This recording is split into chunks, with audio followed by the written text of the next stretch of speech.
welcome, ladies and gentlemen, to another Palm Wine Central podcast episode. I am one of your hosts, Uncle AK. With me, I got my good peoples. Before I introduce them, today we are diving into an incredibly important topic that doesn't get enough spotlight that it deserves: autism and special needs in African families. Hopefully, we can cover that from the African perspective and the Western world, but from the African perspective. So please, guys, bear with us as we cover this. We'll talk about the challenges, the cultural perspectives, and most importantly, how we can support families who may feel misunderstood or marginalized. Tutu, how you doing? Hi, happy Tuesday, everyone. How is everyone doing? Good. Alive. We thank God. We thank God to see another day. Tayo, what's good with you? What's good, fam? Been a minute. Good to see everybody back again. Can't wait for this episode. Think it's a very intriguing topic. And, ready to get the people what they want. Let's do it. What did Houston give you, boy? What did Houston give me? Why's your throat like? Oh, nah. That was just something I had to get out real quick. But I didn't catch anything, bro. Don't try me, bro. Only good vibes and get in the bag. That's what Houston gave me. Nice. But my Lord, what's good with you? What's popping? Good energy, man. I'm ready for everything that has to come to the table, bro. I'm ready for it. T, What do you do, baby? How are you doing? I'm alive. I've made it here, so I guess. Do us an honor to introduce our guest today. Say that again. Please help us introduce our guest for today. Oh, dear Lord. Sure, with pleasure. I'll start with Yanda. I'll start with Lilian. Lordy. Lilian is a Christian mom, wife. This is her rap sheet. Okay, if she got lost, this is how we'll find her. Wife, mother of 3 boys. She's a counselor. She is a fitness advocate, wellness enthusiast, everything between. If you're looking for a coach, especially for the new mamas, hit her up. Welcome, Lilian. Please tell the people a little bit about yourself, something I did not mention. Hi, everyone. Teresa, you pretty much said everything. Black African woman. I'm a Black African woman. I'm a Christian. I'm a mom. I'm a wife. I'm a counselor. I'm a daughter of the Most High God, in a nutshell. Excellent. Yeah. Welcome. Thank you. Okay, so our second guest, let me put her title. Dr. Lucy Deba. She hates it, but this girl went and got a whole PhD on everyone, so I rub it in every chance I get. Lucy, since I said everything for Lilian, I'll let you tell the people who you are, a little bit about yourself. Can you hear me? So I'm Lucy Deba, reside in Tampa, Florida, mother of 1. Teresa pretty much has said everything. I have a PhD, though I'm not using it. Maybe just for my CV and my resume. Yeah. What else again? Well, I'm happy to be here. Thank you guys for having me. I'm looking forward to the discussion, see how I can contribute in my own little way. Thank you both ladies. Come on, Power Central, show some love. Come on now.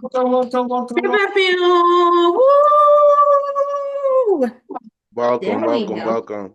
We got caught in the moment there because some of us are like this. We want to take PhD, but please, I beg. Who has time? Okay. Apparently, some people do. We'll unpack it very, very soon. But anyways, welcome, ladies, to Palm Wine Central podcast. Again, we'll be addressing the misconceptions, stereotypes, and we'll share real life experiences from our guest. Lilian and Lucy, on autism and special needs. So whether you're watching on YouTube, scrolling through Instagram, or catching a clip on TikTok, hopefully following us on TikTok. Yeah, feel free, drop your comments, your thoughts, your questions, comments, and we'll try to address them, on the show. So grab your palm wine and let's, get it going. So if you had to go and fight somewhere, and you could take 3 people from the Bible, who's on your lineup? Lord, since nobody, I thought you were going to say Father, Son, and Holy Spirit. I will match you. Who you got? Who you got from the Bible? We said what? Oh dear Lord, mute your mic. Chef T, who you got? Okay. Give me David, Goliath, and I'm not sure of the third one, but I gotta have some soldiers on my squad that I know that are battle tested. Everybody, you pick an uncircumcised Philistine. See, please repeat that question. Yeah, what's the question? If you had to go to a fight and you had to pick 3 people to be on your squad, 3 people from the Bible, who you picking? Okay. Oh, see? Oh, dang. Okay. I mean, can I say Jesus too? I mean, does that count? I said no, remove Jesus. Oh, remove him. Okay. What about Lord? Saul, Moses, I'll come back. Hold on, let me think. Moses? Yeah, what are you taking? He might pull his staff like this and open the Red Sea. You never know. What the hell? What kind of fight are you fighting? I agree with you with Moses, bro. I'm there with you. Chasing us, you know what I mean? He might be chasing us, and then we might decide to cross the just split anything. We have Moses on our side. We don't have to worry about nothing. He has the staff. Okay. Yeah. Lilian, who's on your team? I'll have Gideon. I'll have Joshua and Caleb. That's a good one. Next, who you got? Samson, David, Saul. Solid team. Samson, the one before they cut his hair or after? After they cut his hair, he still had power. Tutu, did you answer? Please don't ask Tutu, please. This one is still ticking. She never understand. She's pulling up Bible passage. This one they check quotes.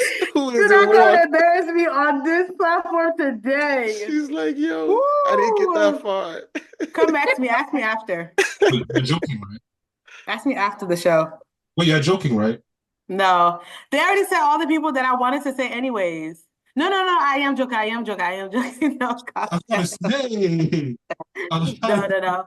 I was definitely going to say Samson and Gideon, and I was going to find my last person. I would say... Wait, guys, who is Gideon? Noah. What are you doing? Ark? I don't see Noah fighting. I did not see Noah fight in the Bible. But still... He's a carpenter. Noah is a carpenter. It doesn't matter. He's handy. He could be very handy with his tools. You don't see what he did? Why he do?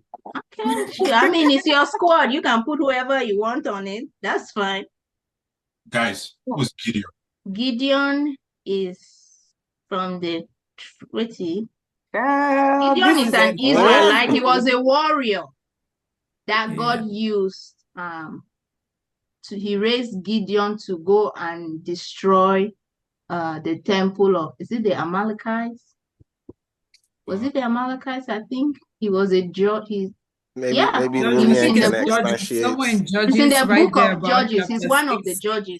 Find the information. So his family was the least of the least of the least, but God, and he was the last born in the family. So an unsuspected hero story. God used him. He was hiding. They went and got him from the cave and raised him, and he was a warrior and led the Israelites to victory. And I think we need to do Bible study for the next episode because this is bad. Listen, she's teaching me something because obviously everybody knows on this podcast that I'm learning. You always learning when it comes to the Bible. I don't know how your name is Lord. Man, he sets himself up every time. I don't know. Every time, bro. At least he was honest and transparent. He is. I know. I give him that. That's true. Speak up to. He was doing that because he knew somebody was gonna come for him. So he said, "Let me just get this out the way." I don't blame him.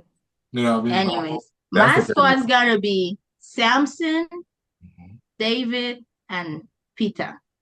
Why you guys keep picking David? David, that man fought a bear and a lion. Do you not know how many people this guy killed? Knocked down Goliath. He killed 10,000. I only know of the Goliath one. Please. Oh, you gotta read a little past that. David was such a warrior. Saul was jealous. Yeah. Terence, maybe educate us on our next episode. That's what I said. Next week we should do something off podcast. We'll have Bible study. I'll have my people reach out to you, fellows, and we can schedule something. How about that? Oh God. All right. That was it. Enough distraction. I'm out. Uncle Eke, carry go. So anyways, let's get to why we're here. I wanted to ask you guys, what do you guys understand about what are you guys understanding to autism or special needs? When you guys hear it, what do you guys think about? My good fellows, let me start with the fellows here. They say let's be but let me start changing for this. Chef T. I mean, what I get from autism, you said special needs. I mean, it's something that I know it deals with like the neurons of like the brain of a person, to where it's like from the way that they act or certain things of motions that they can't really control based off of the condition that they have. I know a lot of people may have the stigma or think that like having a normal conversation or things of how people normally communicate, people who have such disabilities that they can't do, they can. It may just take them a little bit more time, or for one to kind of like be able to come to their pace when it comes to their level of speaking. Yeah, I know it's a condition that, it's not that from what I know, most people I believe were normally born with it. And I believe there might have been some cases to where maybe over time it could have developed in someone from a young age. So that's what I got to share on it. Thank you. Lord, anything to add to that? Adding on, the only thing I think I can genuinely just add on is just based on personal knowledge. I do have my niece and my nephew that they do have certain disabilities of that sort. So I can relate to that. And I'm very aware, doctor-wise, doctor visits and so forth. So I know a lot about it. It's not something that you actually, you don't ask for it. It just comes and it's just there, and you just have to find a way how to process it. So yeah, been there. I'm knowledgeable about it. Gotcha. So yeah. I'll lean on you from this, in this episode. So what I mean, Tutu. I actually know I won't say a lot, but I know a good amount of autism. Having family members that are autistic, and with my family working in the healthcare field, dealing with autistic kids or individuals as well. I do know that, especially with us, I know we're going to tap into it, but just want to say, especially being in the African culture, when you hear autism and Africans, you hear taboo. You hear stigma, you hear negative, aspect of it. So I'm definitely interested and willing to, learn more and see what these ladies can go ahead and inform us, because I think this is going to be a really good one. Yeah. You make a very great point there, because I'm just, put myself on the line here, and as an African, born African, grew up half my life there, half my life here.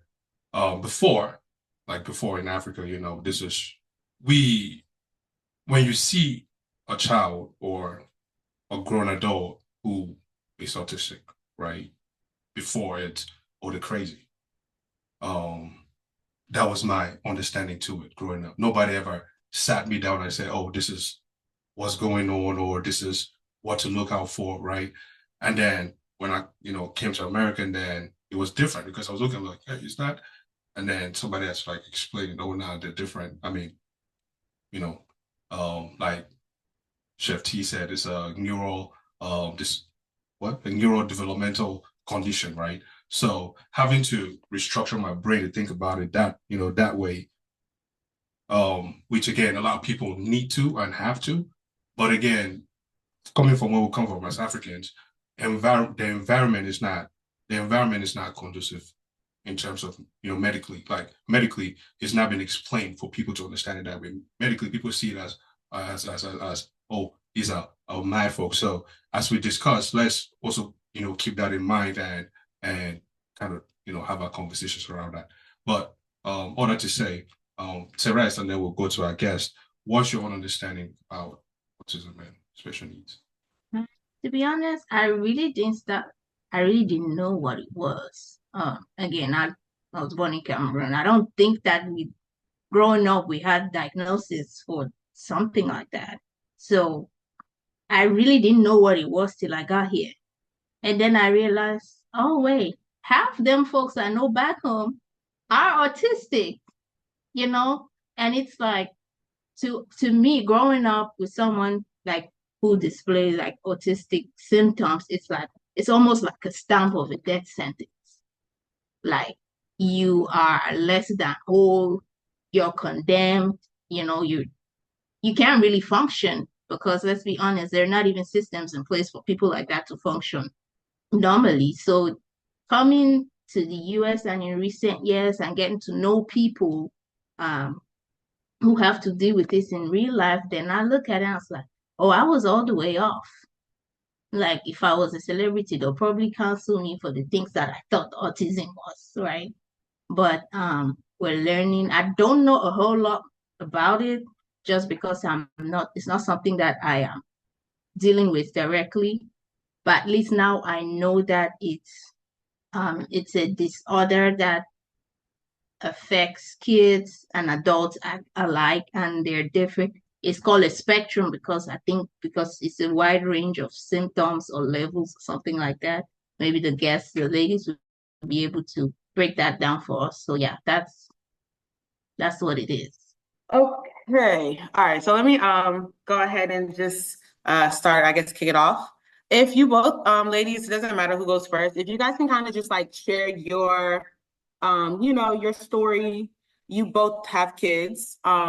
And just kind of just, walk us through how you found out, the motions of it, and then I guess we'll just kind of get into it. Whoever wants to go first. I'll go first. Oh. So your question is really broad, so I'm just gonna talk, and I'm a talker, so please let me know when you guys are done hearing me. Wait, okay, so it was broad. So let me just kind of maybe just specify. So, and correct me if I'm wrong. So you have 3 kids, but just one child, or like how many of the kids? Like I said, how did you know something was wrong? When you finally went to go get diagnosed, like what was your initial reaction? Kind of like maybe those 3 questions. Yeah. So I have 3 kids. I have a 5-year-old. My middle child is almost 4. He'll be 4 in December. And I have a newborn. So with the newborns, you cannot tell until they're about 18 months or maybe 2 years old. And God forbid I have to deal with another one, but it is what it is. With my first son, it took him a while to start talking like clearly. So there were concerns.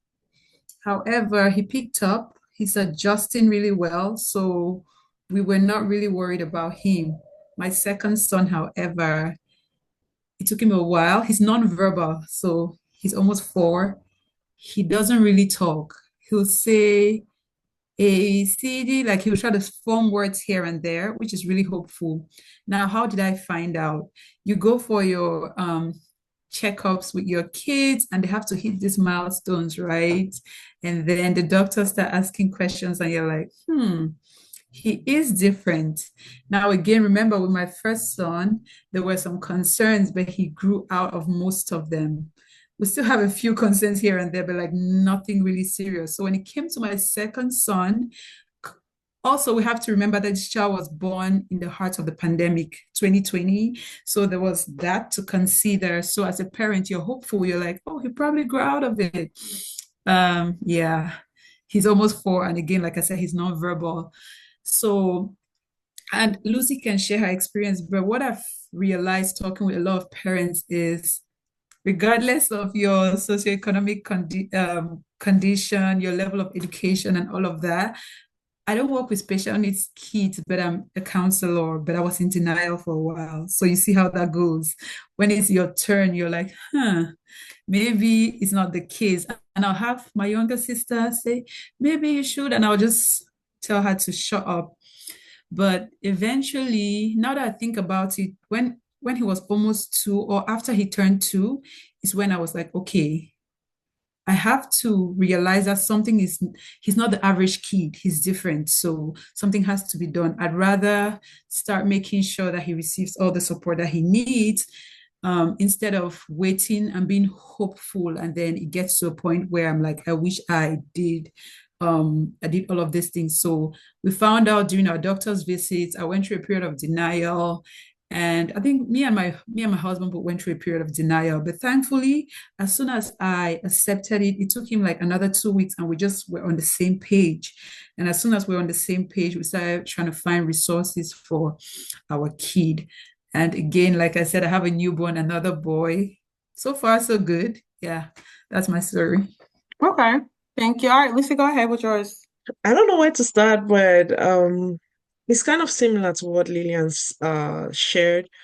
I had my son in beginning of the pandemic, and then everything was fine until when he turned 1, he was saying some words. Then it got to like 18 months, he stopped talking.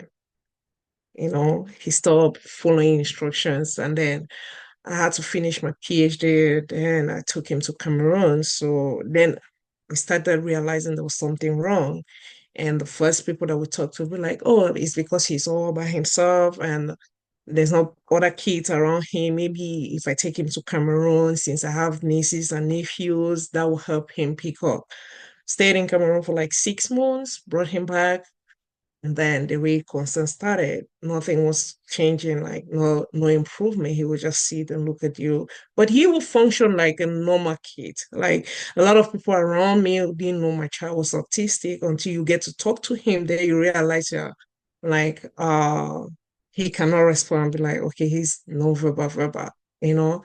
So then, like Lily will say, you'll be in denial, like, oh my God, and coming from an African background, these are things I was aware of autism before I gave birth to my sons. So the two things that I know I prayed about it was autism and what's the other one again? Uh, Down syndrome. So, but when it started manifesting, I was like so much in denial and like, you know, this cannot happen because these were the things that I pray against. I know what it means to take care of some special needs person because I had my other sister and all my entire life I had to take care of my other sister. So, but it is what it is. You live in denial, and then when we got back from Cameroon, went for a checkup, and then we realized he was not meeting his milestone, and his pediatrician was like, "We need to see a neurologist." And from there, just the first assessment, guy was like, oh, he's autistic, level 2. I was like, okay, now the reality sets in. Though he sings, he can sing, he will sing very well. He'll be 5 in March. Sometimes it's verbal, non-verbal. I don't know how to describe it. It's still confusing to me because this is my first time actually dealing with it. But after the doctor diagnosed it, we ran some tests. Everything came out negative. The neurologist was like, nothing's wrong with your child. So, and But then the nutrition started, we have to start getting into these resources that are available for kids at this age. So then we started with the speech therapy. We started picking up and then added A, B, and B therapy to it. So right now we're staying in it. So I have accepted it and I'm hopeful that he will outgrow it. And yeah, so that's the Okay. story. Thank you, ladies, for sharing. I'm glad that I know you guys probably also have like, you guys can jump in if you have questions, but like as they're talking, I'm like, okay, I got the questions. So you guys were speaking of, Lucy, you said this is your, first time going through it. And then Lilian, obviously this is your second time. So can you guys kind of just, maybe Lilian, you'll probably, I don't know more. I mean, Lucy, you can also jump into, but what are the differences? Like, can you tell us what the levels are? Because I know there are like levels of autism. So like you have the high functioning and then you have like low function, you have like maybe I hear some people say like on the spectrum and then not really on. So like it's kind of different. So can you kind of like lay that out for us what the levels are? This diagnosis, autism spectrum disorder, is really interesting because nothing is set in stone. So it's like there's a list of symptoms or signs that if you see, signs, yeah, that you should look out for. If the kid is not pointing, if they're walking on their tippy toes, if da da da da da. So you have all of these things, right? And then you look at one kid and you see 3 of these things, and then you look at another kid and you see maybe 10, and then there's other things that maybe this child shows, other signs that they show, which are not necessarily being talked about. So it's really hard to say high functioning versus low functioning, in my opinion, just because nothing is really set in stone. So I'll really be talking from my experience, my personal experience with my kids. And trust me, you talk to the next mom and her experience may be similar, but like, or totally different. That's why for me, I still have a lot of questions. Like the very definition of autism, when you look at the definition, they'll say it's a developmental disability caused by differences in the brain, in neurological, like nobody really knows what causes it like that. Like there's room for conversation. So it's one of those things where it's not like I go to the hospital and they say, I'm diagnosed with cancer. I mean, I'm just trying to look for another thing that may scare someone, right? But then they'll say brain cancer, and this is what causes brain cancer, this or this or this, and this is the cause of treatment. Autism spectrum disorder is different. And like I mentioned, my older kid, my son was 5, he had some delays, but like they'll say he's on the spectrum, I'll tell you no, because I also know how I was as a child, and I know some of the things that he does that I did. Was I on the spectrum? Maybe. Who knows? But like, you know, it's one of those things where it's really like, oh my God. For my second kid, who I'm absolutely 100% sure is on the spectrum and he's nonverbal, I could list you a bunch of symptoms, signs, things that I saw, and I was like, yeah, definitely, definitely, definitely. The hope sometimes is that they'll outgrow these things. It's easier to manage them when they're kids. I think the scary part for each parent, and Lucy can talk about her experience, is when they grow up. Because for now, my boy would do like la la la la la la la, but he's 3, so that's okay. I went to the store the other day and I cried because I saw a 17-year-old acting like my son right now. I say he's 17 because I saw the beards and all, and I was just like, yeah, my child could be 17 and acting like that. So you see where things get. And I'm laughing because for me, humor is a way to just deal with life and not take everything too personal and too serious. But when I saw that boy, I was like, oh my God, he acts exactly like Drew.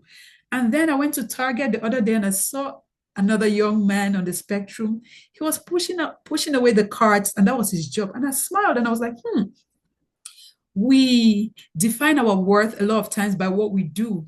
But guess what? What if my child never talks, never goes to college, and he can still be all that God created him to be? He could be the one putting away the cards in Target. And I was so happy when I saw that boy. I was like, I think it's because when kids are born, you look at your child and you have these big dreams for them.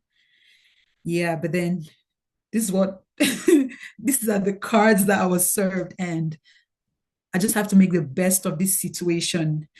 I say all this to say it's very nuanced. I know everyone is using that word now, but like everybody's experience is different. And what I may consider high functioning, another mom will be like, I want my child to be the average child or above average. So this is not high functioning. So yeah.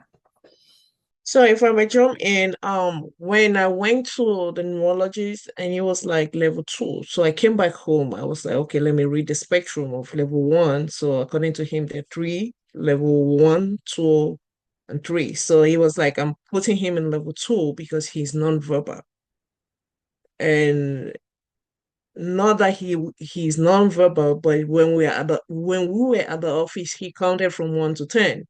And the neurologist was like, okay, let's just put him to level 2. So the level 1 is like, I don't know how to put it, but I don't know if it's the high or low functional, or level 1 is you will see minimal, like little of the trait of autism in kids. And the level 2, that's when communication comes in, whether they're verbal or non-verbal. And level 3, that's where you have the ones that they really need more of the support of like speech. They can't interact with other kids. They just want to withdraw themselves. It just depends. Like Lily said, it's a spectrum. So it's not definite that you say, okay, this is it, this is it. It can be environmental, it can be genetics, it can be brain, whatever. So some of them is as a result of environmental factors. It has nothing to do with their genetics. So those who have studied autism, they don't have any definite answer to give some of us. They just said it's a spectrum, depending on how you want to define it, you as a parent. But I have seen my son manifesting all some of the symptoms, and after he will outgrow them. The only ones that we are still concerned is the speech. Like walking on toes, he did that for some time, he stopped. Then, like pointing, he will do that and then he stops. He will gradually outgrow them. So it's just depend on the parents and on the diagnostics. So it's not definite. So it's really broad. Even the researchers themselves, they're confused. They don't know where to place some of these kids. So it's just there are the resources that are available for each kid is different. If I could jump in, I heard y'all speak of them being on the spectrum and off the spectrum. Just to clarify, is like on the spectrum signs that you see, such as symptoms, and what is like off the spectrum when y'all are speaking and related to that. I think I heard Lucy say off the spectrum. Maybe she may clarify that because I'm not entirely sure. Well, I'm not sure how to put it, but I just know like mine is the 3 levels that I know, so I just know where my son falls, you know. So they will tell you, okay, because he's in this level, these are the kind of support that he needs, right? And then 1 is less. So that's why I think when Lilian mentioned that the 5-year-old, she can't really place whether he's in the spectrum or not, because those ones is hard to tell if they are autistics or not. So those ones you can easily say they are off the spectrum. Yeah, but when a neurologist will look at kids at level 1, they'll be like, they themselves, they're confused because they can't really place that kid there. They'll just be like, oh, he just needs this minimal support for this.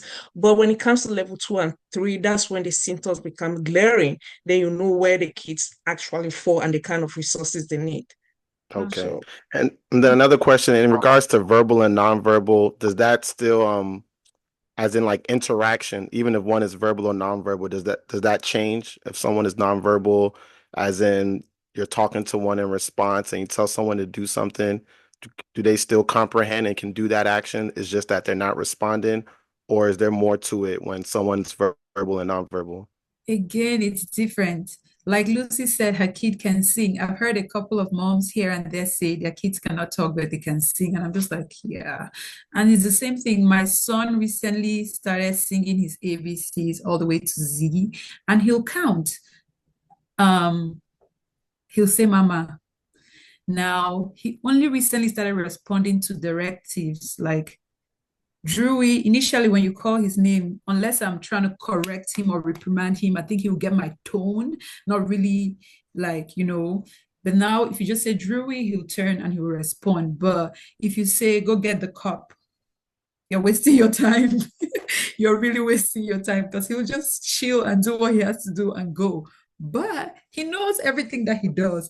For example, if he wants to tease me, he knows exactly what to do to get me to be mad. So it's like, what's this? Like, that's why I'm saying it's one of those things where you're just like, he'll run and pick up something he's not supposed to pick up and stare and then throw and then run, So he kind of understands certain things and then he doesn't understand other things. Does he choose to? I don't know. Will he outgrow it? I don't know. But like, that's what we're dealing with currently. Other examples I can think of, like, because one thing I try to do is celebrate the littlest milestones. I think Lucy can confirm that as a mom with an autistic kid, the milestones that they hit are like life. So for the longest time, he had this one bottle, a red and blue bottle. That's all he'll drink his water from. We had one in my mom's house, one in my car, we had one everywhere. And then we slowly transitioned him to another bottle, and then he stuck to that bottle. And then he comes back from school the other day with another kid's bottle.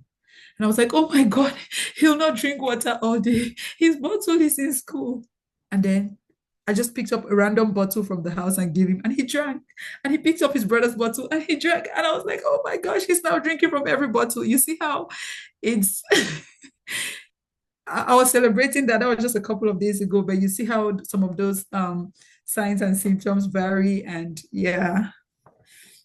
See, so saying that sorry, go ahead, Nish. So if I'm jumping for the non-verbal and verbal, so like I mentioned, my son will sing, he will say his ABC, and he will repeat after me, maybe after I've said something, then 5 minutes later, he will repeat it. So, and when I was concerned, I'm like, how can you sing and you can respond when I say, how are you? So, then I was talking to one other mom. He was like, then your son does not have a speech problem. He's non-communicative. I was like, okay, which one is non-communicative right now? But he follows instructions very well. What skills I'm working on right now is for him to be more independent. And most of the things that I have to place it around him. If he needs them, he will just go grab them, but it's difficult to tell whether it's verbal or non-verbal. I know that non-verbal is the aspect of him communicating. When I say something, he has to respond back, or when somebody says something to him, he has to respond back. But that somebody clarified that he's non-communicative. He cannot communicate, but he understands perfectly what I'm saying. And he always like to tease me and be like, okay, he knows what to do and what not to do. So I feel like, and most of the speech therapists that we've been to, they're kind of a little confused because they'll see him sing, but when they ask him to talk, he won't talk. Then after some time, he will talk. Then they will pick up a book and give it to him. He will read all the words on the book, and then he won't say anything to them. So it's difficult for you to tell the non-verbal and verbal. So Lilian, I got a question. So how would you say cultural beliefs in African communities impact the perception of autism? Well, with millennials, like our age group, I'm just assuming that we're all millennials. I feel like it's not that bad. I think the problem is our moms, that generation. Like, not my mom personally, not my mother-in-law, not the older people who are in my family, but like random people who just make random comments, like, because they don't really understand what's happening to the child.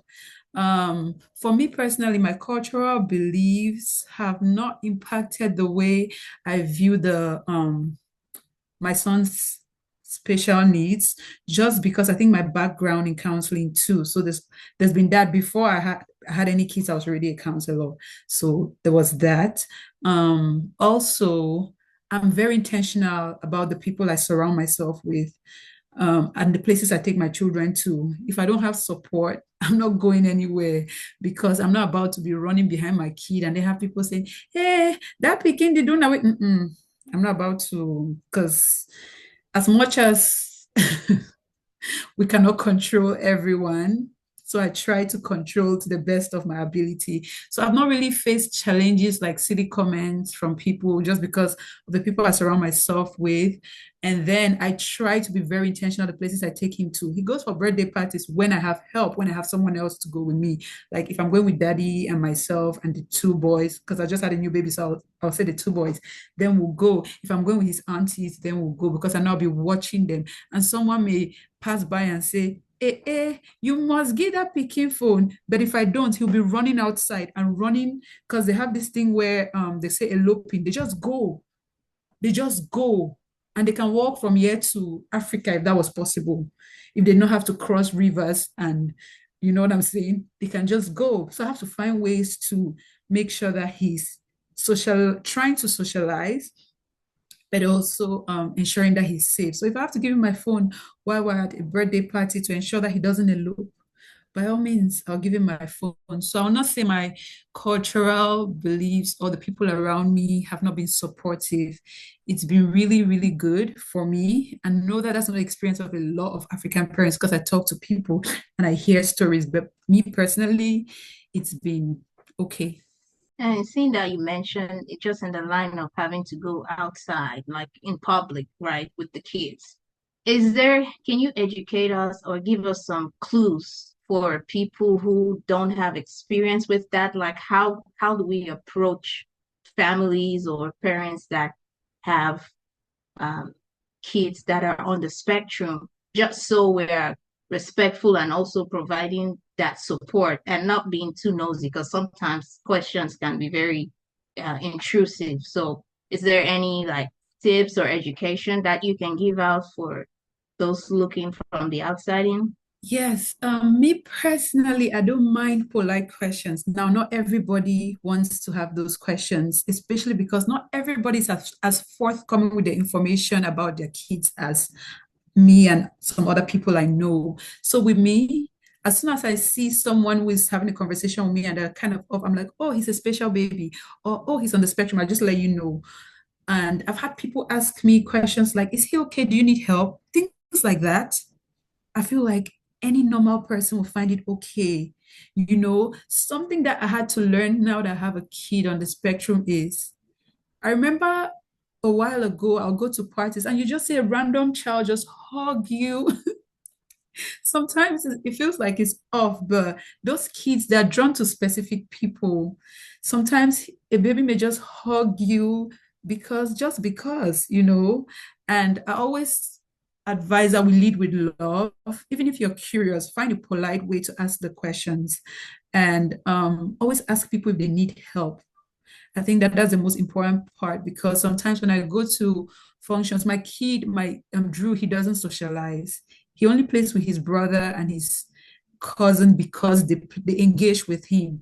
But when you go to like a birthday party where there's a bunch of kids, nobody's trying to find the kid who is isolated to engage with. They're all going with the bunch. And so you always find him next to me, either just chilling or busy eating because he likes his food or crying and trying to find a way outside, or looking for the most random auntie or uncle to just hug. So, like, always leading with love and asking questions kindly. Or if you cannot approach the parents, if you see someone who's close to them, you can also ask that person because sometimes parents may not be as forthcoming with the information. I think it's so important for us to educate ourselves as far as and I don't blame anybody too, because not everybody's a parent, you know. But now that I'm a parent and now that I have a child with this experience, I'll tell people if you see someone who is open about giving you information, telling you how to interact with kids and parents, please listen to them and always lead with love. Always lead with love. That thing where you say, hey, maybe we can stop that thing. So you just never know. You just never know. Can I ask a question about You said your eldest is 5, right? If I'm not mistaken, right? So is he in school?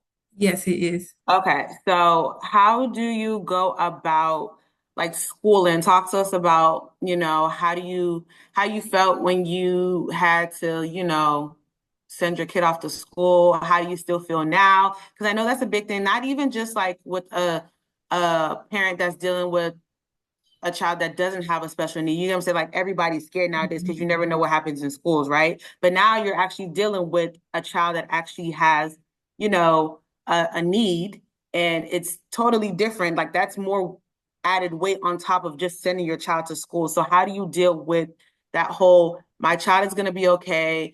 Is my child going to cope? Because you talked about isolation and just socializing stuff. So how do you, what is your mindset about that? How do you feel about that? How are you coping? Let me ask that. Yeah, this question is actually very important because my oldest son, he's in regular school. I wasn't really worried about anything. I mean, he has a few behavioral issues here and there, which is like he likes to play a lot. The rest knows him too much energy. So he'll run out of class and teachers will chase him back. Apart from that, he's fine. Now, with my second son, who is nonverbal, the program he currently attends is like for special needs kids.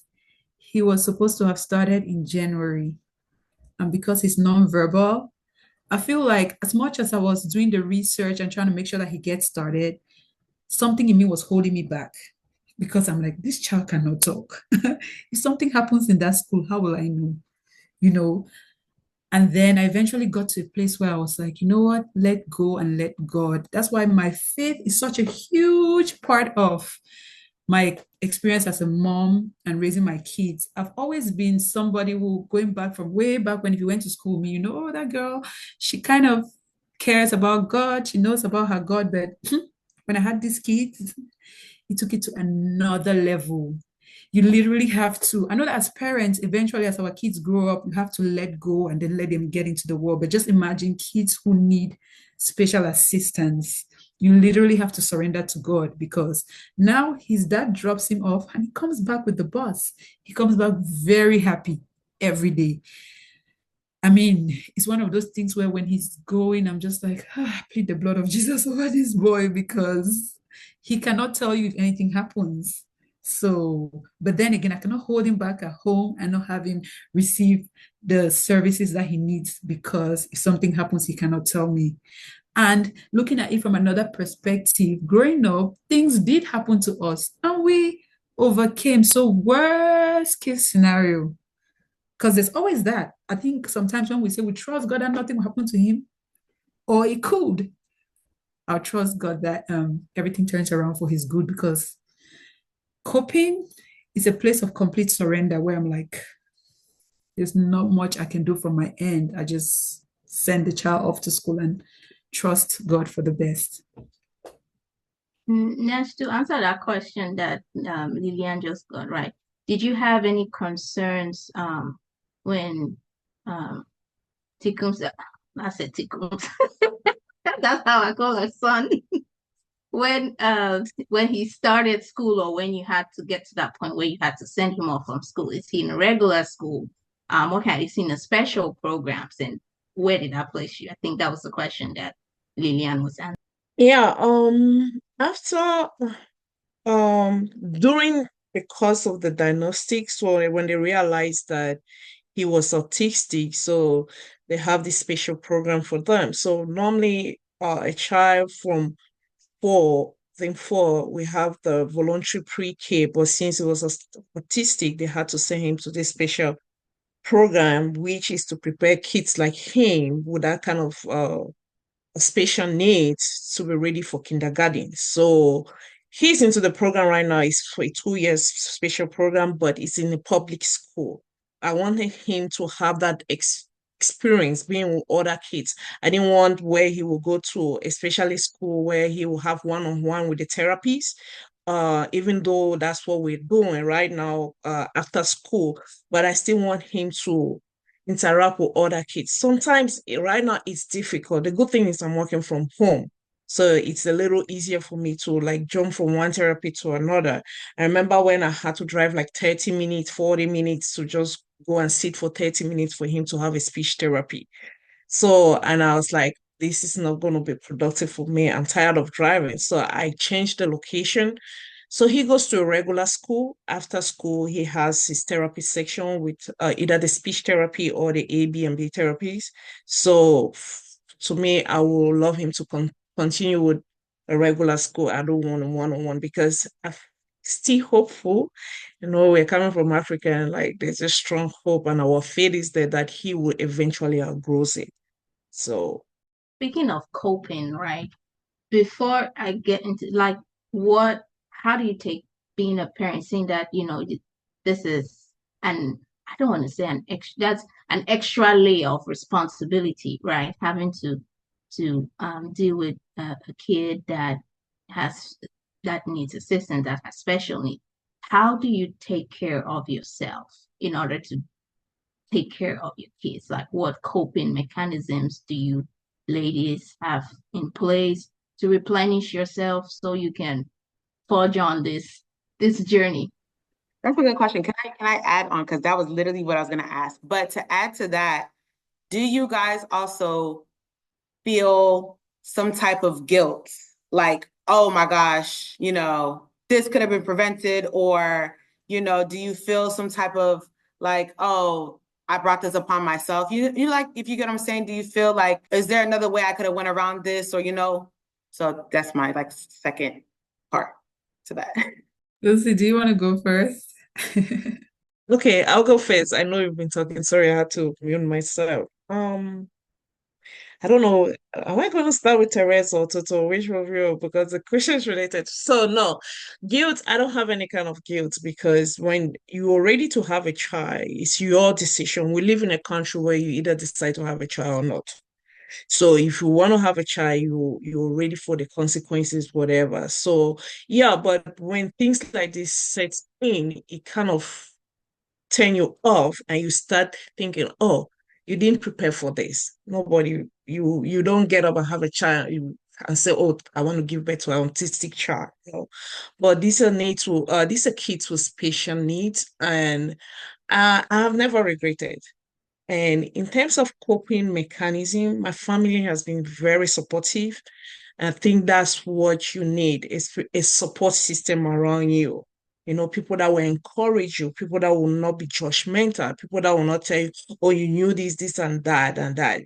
Though you have some few people like that, but when you have the support system around you, your family, your friends, the rest is one of them, so it helps you cope with the situation. I sleep and I have peace.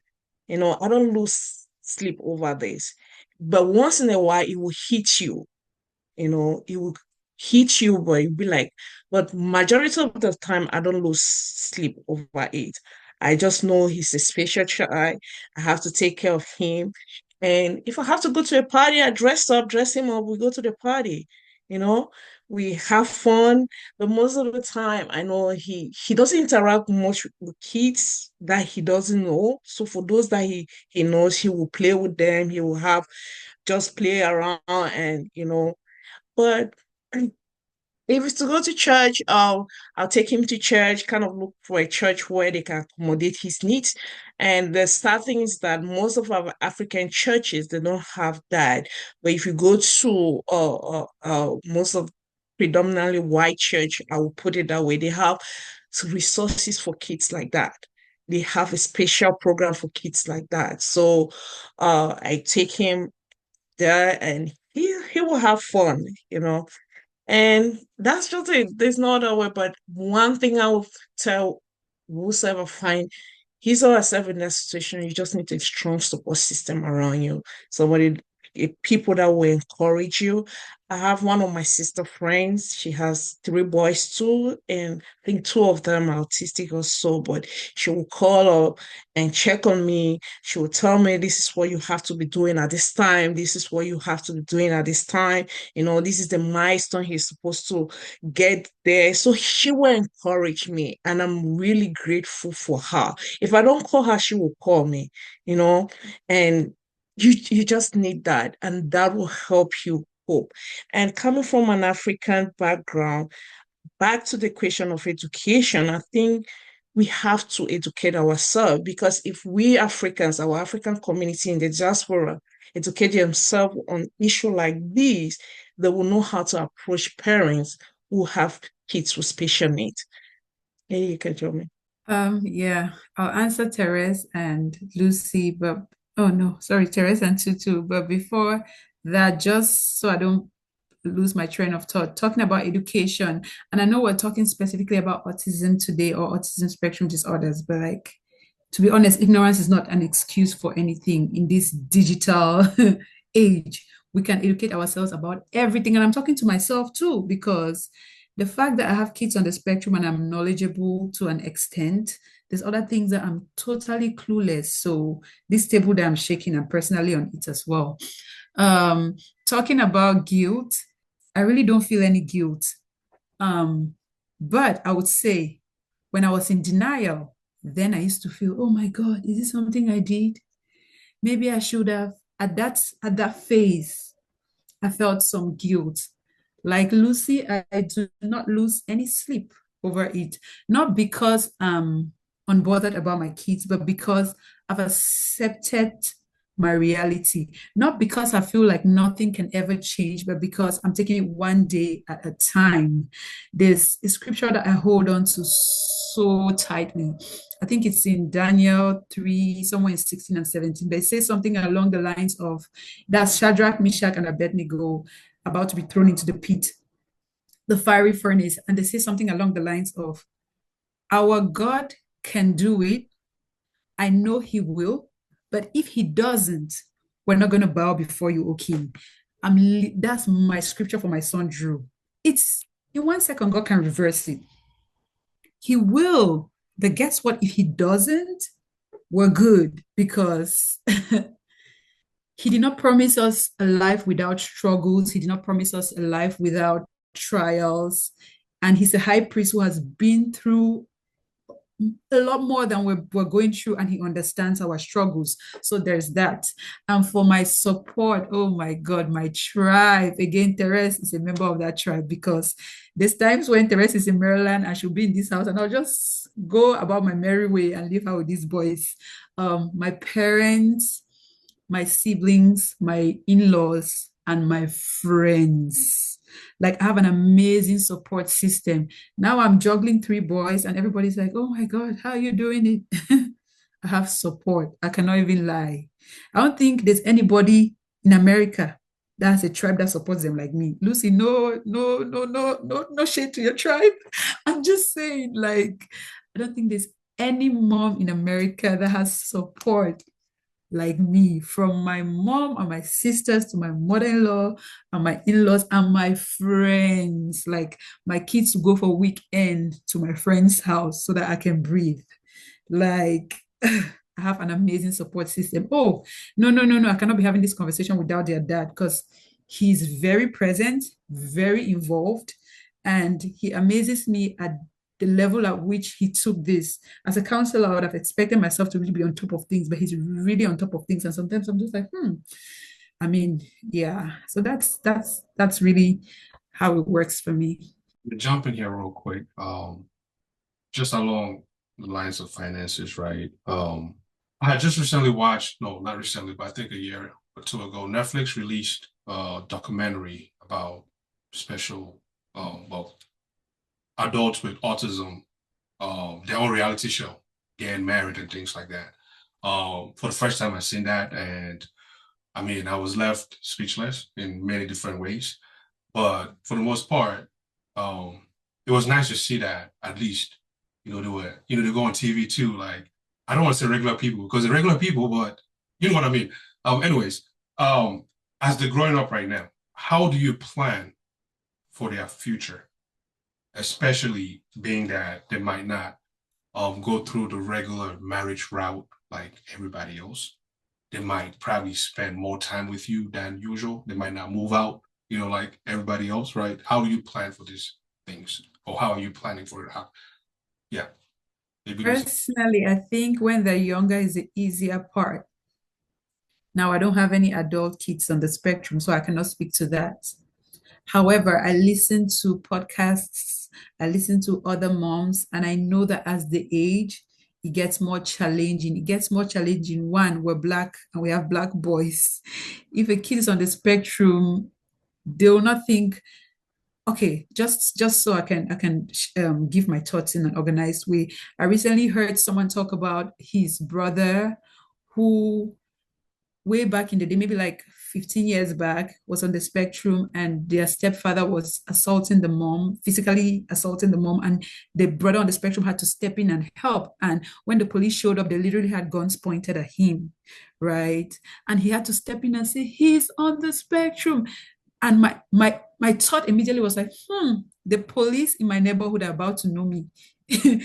So you see, that's how I think that's how we prepare. I'm just about to say, this is Drew, and this is what Drew needs. Please, if you see Drew, just know. So nobody should tell me that we saw him and we thought he was doing X, Y, and Z. Meanwhile, he was supposed to be doing this. So those are things that I look at. I've also listened to another parent talk about her twin boys who are on the spectrum and they're way older and they're at home with her, and how they help people in her church when people need to move. They're so loving and so kind. They'll go help them move. And you see, they're like supporting the community in one way or the other. So for me, I cannot say I've set a specific fund to say, like an account to say, oh, because Drew may never find a job and never get married, this is what I'm setting out for him now. But I'm aware and I have plans. Some of the things that I think about too are like, who is his godparent? For me, I take things like that seriously. If I'm not here today, who is he going to turn to, you know? And I think another key factor is to give them the resources and the services that they need now, so they'll be as high functioning as they possibly can be. I know Lucy keeps saying they can outgrow. I think that's what she means by that, because it's possible to see. There's some adults that I look at now, and with the knowledge that I have, I'm like, you're definitely on the spectrum, but they're high functioning. So give them all the support that they need to make sure that they are their best. They get to like the optimal level of functioning. Yes, you're on mute. Always try to mute it because of background. Can you hear me now? Sorry. Yes. So for a fund there, I'm just preparing him like any normal kids, you know. I am trying to maybe save up for him for college, or because I am still very hopeful that he will function, becomes these high functional kids. Let me use Lily words. And so, but I think that's one thing that really hits me when she said, oh, what if he does not? You know, I haven't really given like a deep, like I've not gone to that position where I'll be like, oh, if he doesn't, so what do I have to do next? But if he does not, I'll still have to treat him like any normal child. If I have to prepare him for college, for school, whatever forms, whatever things that I have to do so that he will function properly, I am going to do it. People around him, like Lily mentioned, maybe the police or something. If one does not interact much with other people, unless he's very, like he's used to you, then he will interact more. But we're just taking one step at a time. The last time I spoke to a neurologist, he said it's going to take a long time. So I'm taking one day at a time. But I still plan ahead, like what if and what if not. So, you know, all this you have to put into consideration. So what do you guys think, are the crucial steps for people that don't know or not, that don't have knowledge about autism? Like, what do you guys think we need to do next in order to just kind of bring awareness and make sure that people actually know? Because, I mean, I'm learning new things. I thought I knew something, but obviously you guys have taught us, or taught me at least, a lot. So what do you guys think is crucial for society to know that they might not know? Let me put you in a scenario. If you could go ahead and we gave you a blowhorn, right, a megaphone or something, and was like, go out to the corner right now and tell me one thing that you want somebody to know about autism, what would it be that we don't already know? Mm-hmm. I don't want to speak to autism only. And the reason why I say this is because we're talking about autism today, and I can say, oh, I want people to know X, Y, and Z because I have a kid on the spectrum, but there's things I don't know about, right? So I want to use this as an opportunity to say, like you, Tutu, you mentioned that you have people in your family. I don't mean to throw you under the bus, who so you can talk to those people, lead with love and lead with kindness. I can only speak from a Christian perspective. I know not everybody is a professing Christian and they may not want to be kind, but my advice is lead with kindness because guess what? There may be that mom, that dad who doesn't want to talk to anybody, is guarded, very protective of their child. If you see that they need something and you step in and feel that need, they'll talk to you about anything. And then you learn. You just don't have to go online and Google and read, which I mean, there's articles out there, but like talking to somebody about their experience will not give you the full picture, but it's going to give you someone's experience and you can speak to that experience as closely as the person walking in the shoes as opposed to reading an article. You see what I'm saying? I think all of us on this call knows someone who has a kid or knows an adult who is on the spectrum or something. So lead with that kind curiosity and help. If you can help a parent in need, they'll tell you, coming like me, I'll tell you anything if you can help me. You know what I'm saying? Just when I say help, like if you're at a party and I know Lucy is talking about her son, right? And they go to parties together. Imagine me with these three boys. Hmm? And then my son is acting out, and I'm trying to figure out if you can step in and just be like, are you okay? Do you need water? Oh, no, I don't need water. Please, can you help me watch him so I can take Jury to the restroom? That right there, I'll tell you anything that you want to hear. Instead of saying, oh, just staring or just giving silly comments. And again, I'm talking about this and saying I'm on this table too, because today we're talking about autism and I'm passionate, but there's things that I don't know about. There's other conditions out there. There's experiences that people are going through, and I'm probably looking at them from a distance like, huh. Meanwhile, I could be leading with like a kind curiosity and asking questions.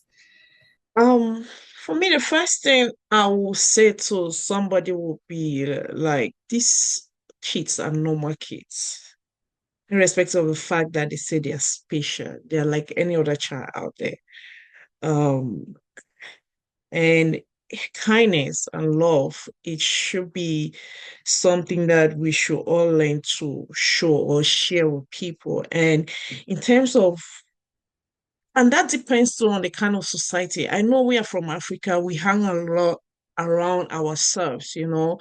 It's different when you meet a different community, like the Hispanic or the white or the African Americans here. So they are already aware of some of this. And we that are just coming in and it's new to us. Like some of you said in the beginning that you didn't know autism until you got to America. So that's something that we have to take into consideration. But what I was looking at, it's the people too, like my family back home, they kind of like, even though they are supportive, yeah, they still does not understand what it means. So I have to kind of educate them, like this is it, this is what it means, why a Fonde is acting this way, why he's like this. But there's nothing wrong with him. He's getting all the resources and services that he needs at this particular time.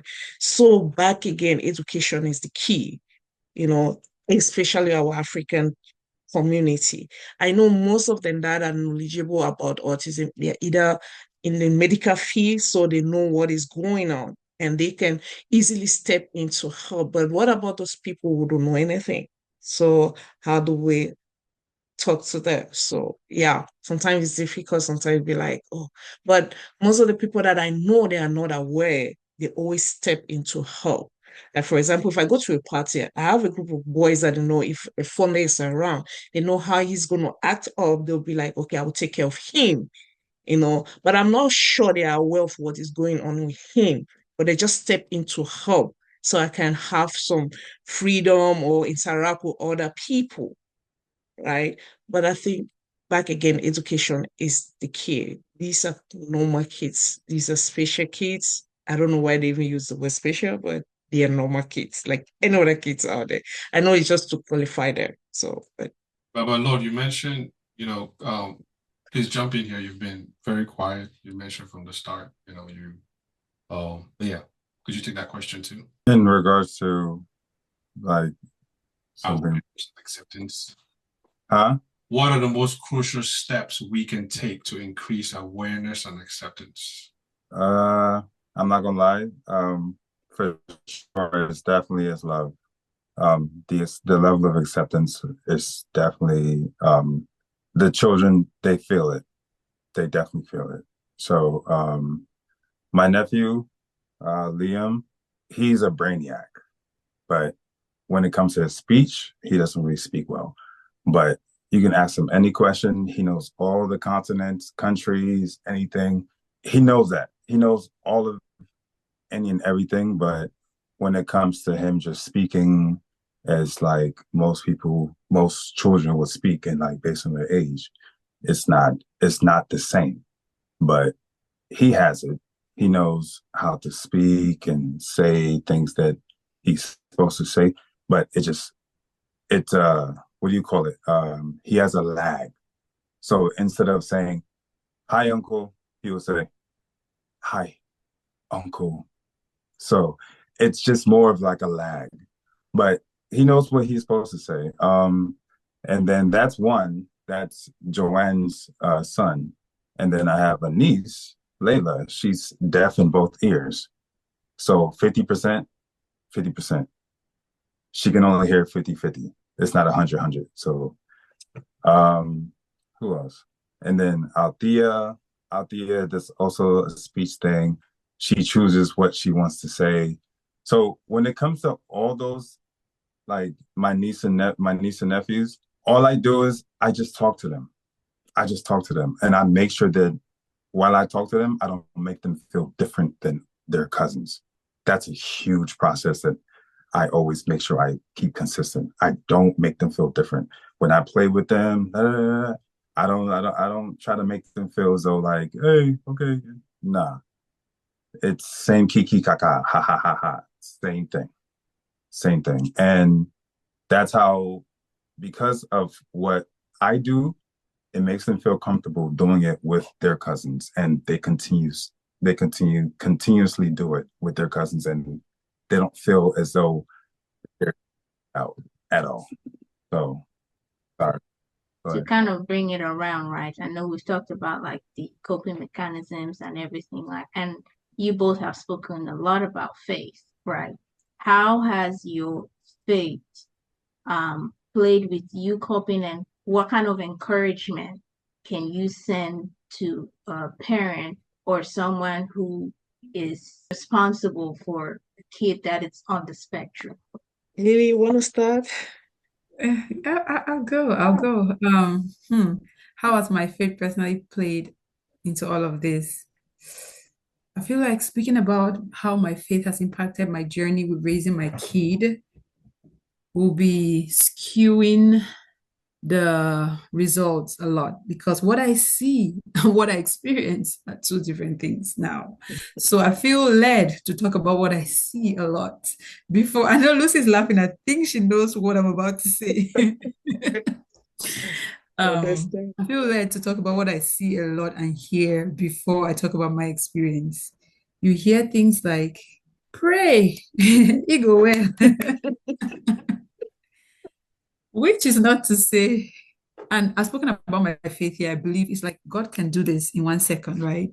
But I feel like there's this school of thought that thinks about like demonic oppression and looks at kids on the spectrum. Because I've been delving into a lot of stuff online, and I'm just like, I thought only Africans thought this way, but you'll be shocked. Not only Africans, there's people that, in fact, white people, Hispanic people, everybody, like a lot of people think this way. And I recently heard another mom say, she was in church.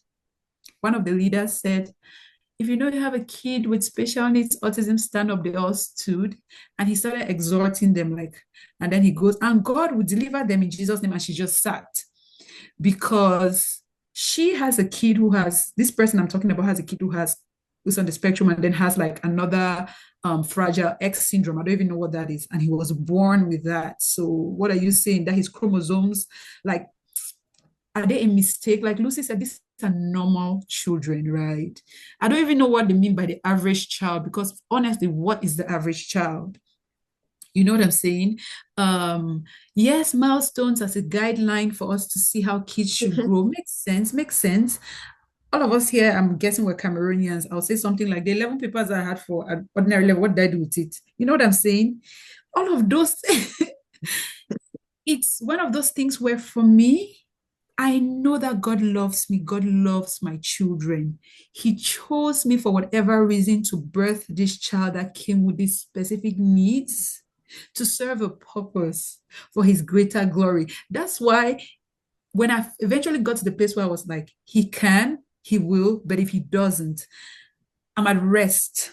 I'm at rest because I'm also someone who naturally thinks of, I don't dwell on the worst case scenario, but I always think about the worst case scenario very briefly, and then I come back to reality. Like for me, worst case scenario would be like, Drew never improves, and he has to stay with me till the end of his life or the end of my life. I'll be very happy with God. I'll die a happy woman because these kids are not under any demonic attack. They are not, I don't know.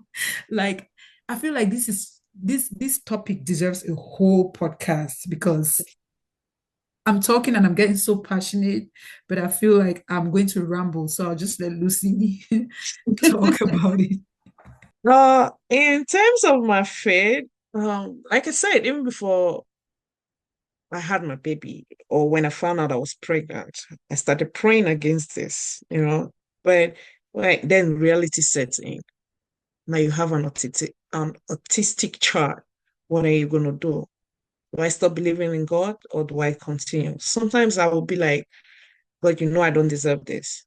Sometimes I'll be like, okay, now I have this child. What do I do? I still believe in God. I still pray. But my prayer is not like Lily said, oh, they are under any demonic. No, my prayer is more of thanksgiving. Thank you for this child. Thank you for this perfect gift that you gave me. That's how I pray for my child. And that has been helping me. That's why I will still say I don't lose sleep over it. Because sometimes I pray once and be like, I'm done, yeah. But you have to handle the rest. But sometimes you get up and start giving thanksgiving. And just to add to what Lily said, and lately I was just sitting and be like, but God, why? Why my child? Is there something that I need to know? Is there something that I have to do? And it has been, I don't know, maybe God just put it in my spirit. Maybe you need to stand in the gap of kids with autism, not in America, maybe in Cameroon. Because I was like, okay, because a lot of people back home will be like, those kids are under spell. They are witchcraft, demonic. That's a mentality that they have. Like, we say, go carry big and ballot, we can bring her. So with faith, I think that's what I've been thinking, and I'm still thinking. I'm like, I read this book in the gap by one pastor. So where do you want to stand in? You want to stand in the gap for who? So maybe I'm like, okay, maybe God, if you're taking this long to heal my son, to make my son become what he's supposed to be, it means it's something I have to learn through this process. Or maybe I just have to learn and figure it out. I'll be like, okay, I just came to myself, okay, God, maybe this is time for you to start thinking that in the gap that you've been thinking, who do I have to stand for? Maybe for autistic kids. So that's why my faith is leading me to. And just to add to what Lucy said, if that's okay, she mentioned asking God, like, why? Sometimes I've had that experience too. Personally, in my life, when I go through experiences or if I'm passionate about something, I literally become the cheerleader. So yeah, if it's fitness, Therese knows everybody around me, you work out, you will. I tell my friends that if I were an OnlyFans model, all my friends would be, because that's how I'll come with the passion and I'll tell you about it and I'll just come.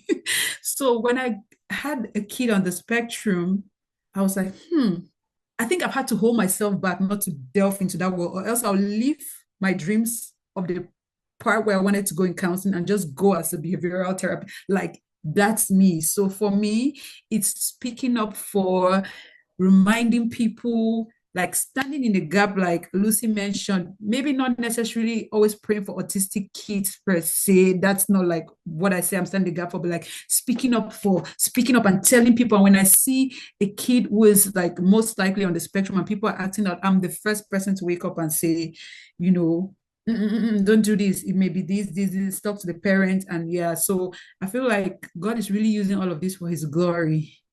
And honestly, I really encourage because I know most likely parents with kids on the spectrum are going to watch this podcast episode. I think that if we can all get to the mindset, if you're a Christian, again, you can get to the mindset of God will, but if he doesn't, because you can literally spend the rest of your life saying, God, heal my child. But see, Lucy, she's talking about Thanksgiving. Thank you for this perfect gift. That's such a beautiful place to be at. And then you start seeing the kids hitting these milestones, things that you never have seen if you were fixated on, oh, let my child be like X, Y, and Z's child. Again, what do we really do? Some of us do this 5 A's that they had for advanced level, because I'm just like, we're putting kids under pressure. The average child, the high functioning, you must be a this. He can be like this and be all that God has purposed him to be. Everything. I'm thinking about the story of the guy I saw with the carts at Target, and I was like, oh yeah. But guess what? He made me smile. Do you need help? I said, no, thank you. And I smiled, and that was a beautiful day. So let's drop all these unrealistic expectations, societal pressure on children, and take kids the way they come, work with them one day at a time. And if you're a Christian, trust God with the gift that he has given you. Yeah, so one last question here as we round up. Can you guys dig deep inside somewhere and share an experience or story of a moment in time when you had to educate somebody on your journey? Could you share that moment? What is it that did that you had to educate them on, and what was the possible outcome from it? Well, of course, education, but could you share a moment like that, like you were really vexed, something that really, really pained you, and you had to, I guess, woosah or come to a Jesus moment because so you don't blow out on them, things like that. Could you share a moment like that too? You have any? I had this moment. I was talking to my cousin's wife. It seems, I think the sister is having, the kids are having similar issue, and she knows my sons very well, and she was like, "How is the fun day?" I was like, "He's fine," but so that was when the whole conversation started, and I was like, "He's non-verbal, verbal." Then we started the whole autism thing, and we started talking, indicating her, I'm telling her. She was pretty much aware of it, but she didn't know the gravity of it or the spectrum or all those things. So I started talking about it, started encouraging her because it was new to her too, even though her kids are not autistic, but she has nephews that are autistic. And she was very happy that I had to open her up to her. I know we talk, but we have never gotten to that level that I really had to open up to her about what I'm going through with my son.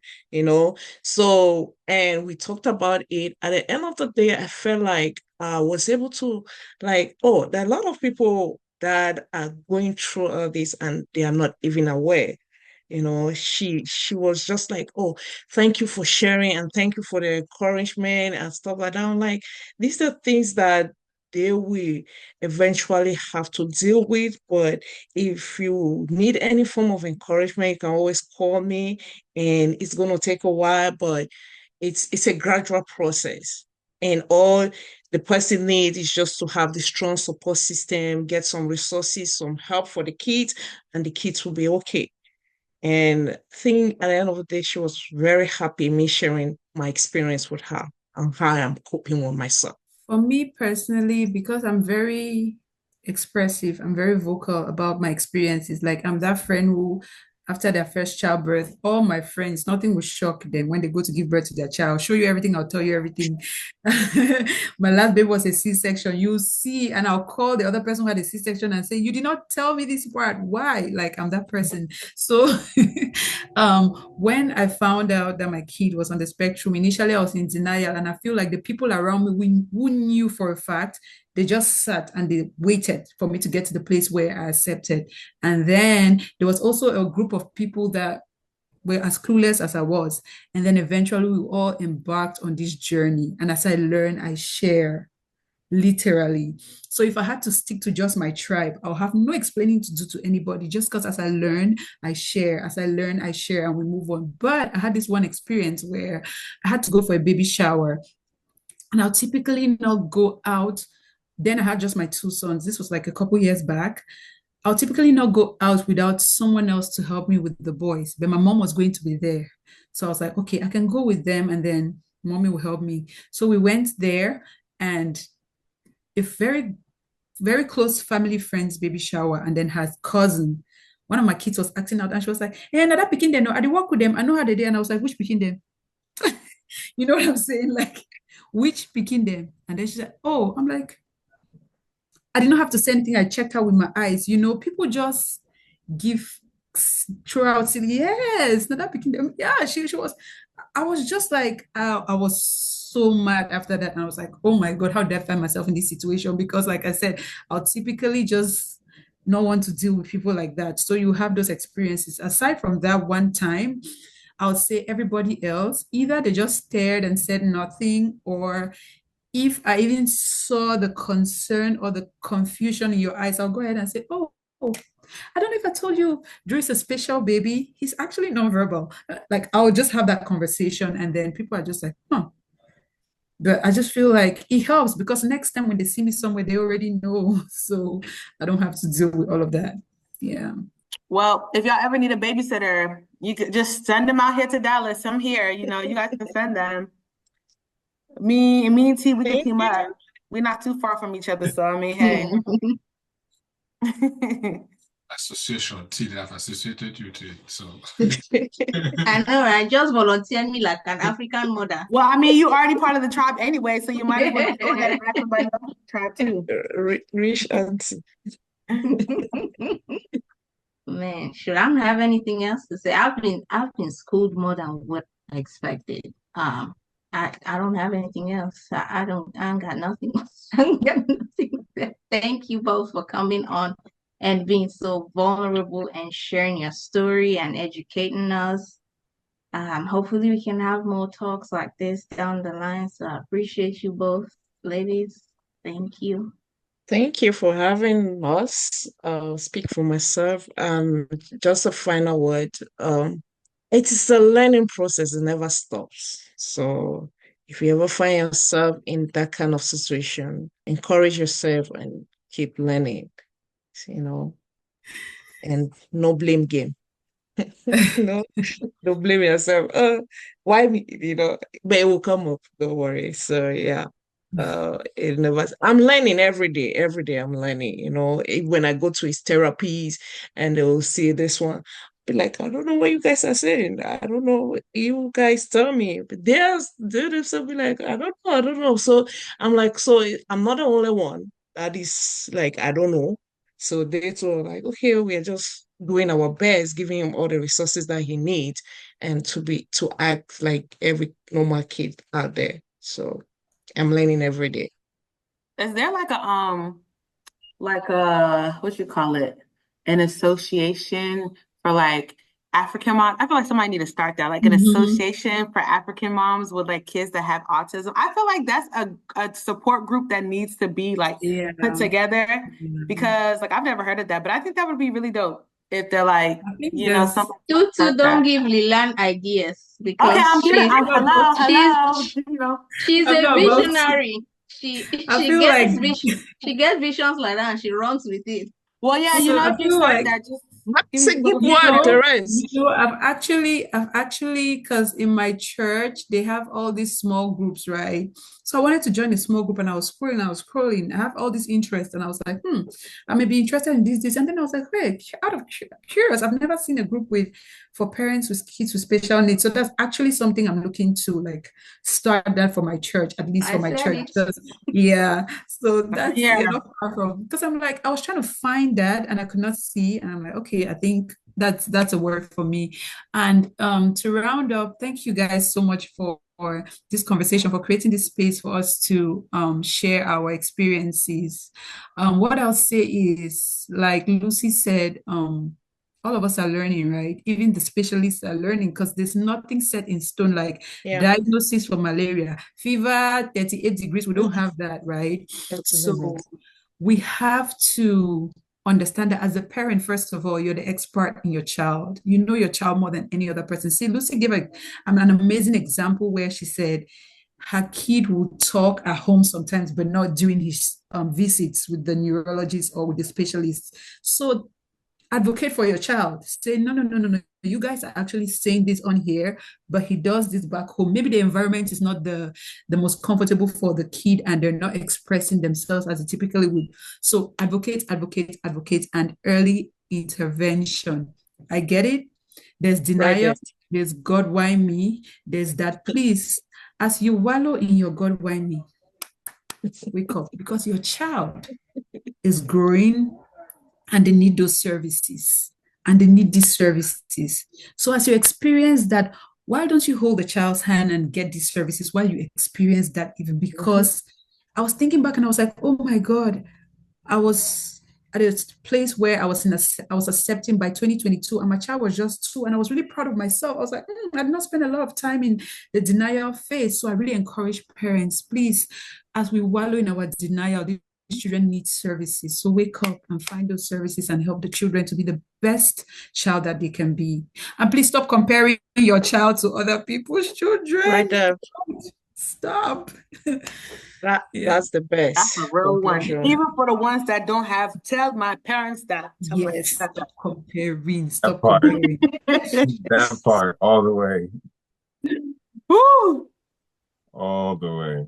Thank you guys though, like T said. Appreciate This was really, really informative and like was really invested in this conversation because like I said, I knew, but I didn't know too much. But I feel like I can take away from this and be like, you guys really need to do your research.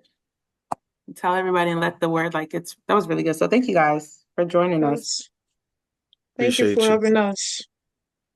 Yeah. Hi ladies. I think I've been listening. I actually came late. JB, based in Minnesota. So it was quite a conversation. So I just have one. It's not like a question, but it's one of those things when my wife and myself and my wife and I were about to have first during all the scanning and stuff, the nurse told us they don't see no symptoms of autism. Okay, so I don't know if like you ladies went through that too, or science is changing and stuff like that. So yeah, we're told they don't see no signs of autism, and the same with the second son. They told us the same thing too. So I'm wondering if is that something like it's not like a question I'm posing to you ladies. I know we've been going through questions and stuff. Like maybe you actually went through that when you were told like, oh, from birth that you're gonna have that. And I have a friend who's a medical doctor too. He told me that when a child is actually autistic, the first 1 week to 2, if the doctors can find out that they have this something like that, the sickness. I don't like calling that word the syndrome or the Down syndrome. I don't like that. So when they find that out, they can actually start treating it before the child even turns to a month, and that can go away. So science is actually changing a lot. I'm very, very a believer of science and also stuff like that. But I have one question. If you're used to the Jewish community, have you ever seen someone who has autism in that community? You really want to take us down that rabbit hole? You want to take us? No, we're not going. Our conversation. I know, right? Because like where we come from, it's really, really crazy. I know we're talking about, oh yeah, Africans need to talk more about these things. It's because back from Cameroon, where I'm from originally, do you know even albinos were considered outcast in some cultures, right?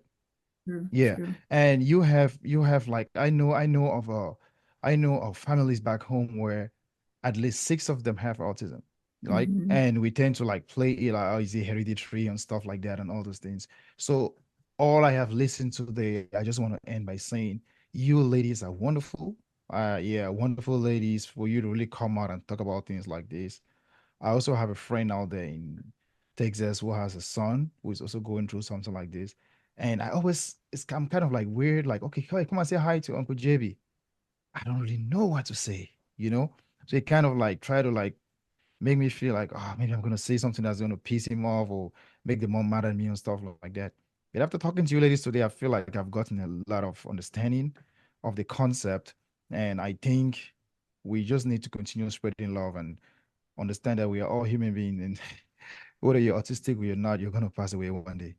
So while you're alive, while you're alive, just put some meaning to your life and do what is right, do good and avoid evil. And I really applaud you, ladies, and keep doing what you're doing. Thank you. Thank you. To revisit that Jewish conversation some other day. But yeah, thank you all. Word of the day.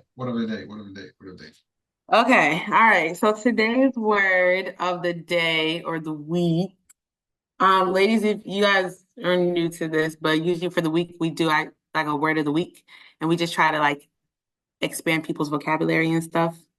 So today's word is joviality, and that is Joviality,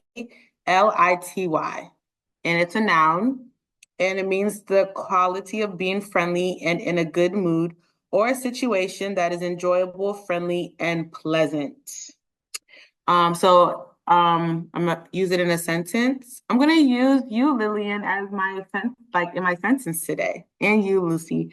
There was an air of joviality in the room when you guys spoke about your tribe being your support system. So there you go. That's the word of the week.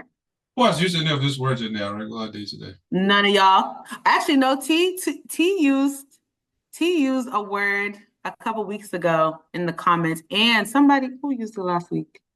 Somebody used it last week. The words that I actually like, the words of the week. Oh, Yeah. It TV wasn't- actually using them. It Huh? definitely wasn't me.